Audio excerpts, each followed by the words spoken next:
Good evening, everybody. It is about 9 o'clock at night on Thursday, March the 3rd. A few things to talk about this evening, including some cool developments, or not so cool developments. People, I'd like you to keep in mind and to keep looking into the World Economic Forum. They're coming out more and more as the people who are pulling the strings behind the scenes across all puppets in all kinds of places, including in Russia, apparently. So if you haven't already heard about the World Economic Forum, please go and look them up for yourself. You may need to not use Google because Google has a habit of hiding things they don't want people to know. So you may have to use some other tools in order to find some things, but go have a look-see at the World Economic Forum. You might be surprised. There was also some documents released, I think it was today or yesterday, from the pharmaceutical company that is manufacturing the Jabby, starts with a P. There was some 50,000 pages or some crazy thing released. They were wanting to hide those documents for some 75 years, but I guess through some kind of court action, they're having to come out. And so from what I've heard and from what I've seen, there's like 30 straight pages of known side effects. So now we'll have a little bit of a meandering through those. A little bit of a side note, we may actually have a guest here next few days who vaccine injuries are a very real thing to them, and they've been looking into this a little bit more extensively than I have, so we might get to hear from them sometime next few days. That'd be pretty cool.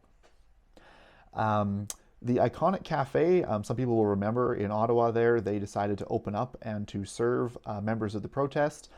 They were on video proclaiming that they were supportive and how supportive the truckers and stuff were of them. And then, of course, there was the incident on the Sunday morning when the police tried to come in for an inspection that the cafe owners refused to let them in for. And then they have received some very serious fallout from that, including, from what I've heard, and of course Jordan is there, but he answers his phone about as well as some people do when they're busy.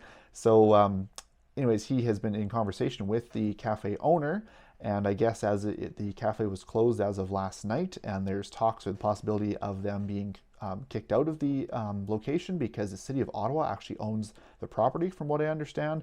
So we'll know more on that tomorrow morning. So by tomorrow night, I should have some actual real information for you on that.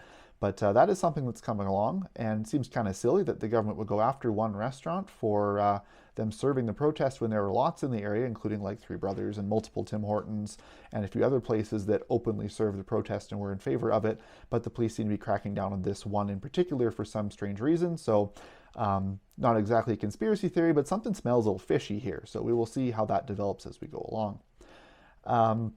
I have somebody who is on the ground at Ottawa right now that they are headed east. They're from BC and they're headed east to go and learn more about the rest of our country. They got a group of 50 or so that's with them. They're headed east to kind of get out of the city for a bit, regroup, and to find more supporters, and potentially possibly head back into the city as a group again. So if you're along the way from Ottawa out towards the East Coast in any way, shape, or form, and you would like to meet up with these people, even just to have a chat with them, or you want to support them in some way, shape, or form, please send me a message and I will get you linked up with this individual. That's all that I have for Ottawa stuff at the moment. I have a friend, actually more than a friend. He's a gentleman who got us the press passes.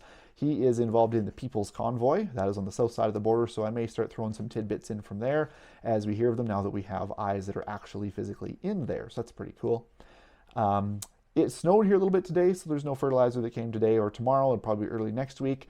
And I just discovered that we have 2 GoPros hiding in a bag in my closet, so I got those out and I'm kind of learning how to run those. So when I get around to snow clearing and doing some farming things, my videos might get a little more complicated occasionally, as I'll maybe have a couple extra shots to try to edit in there to show you guys some more about the equipment and the kind of things that we do.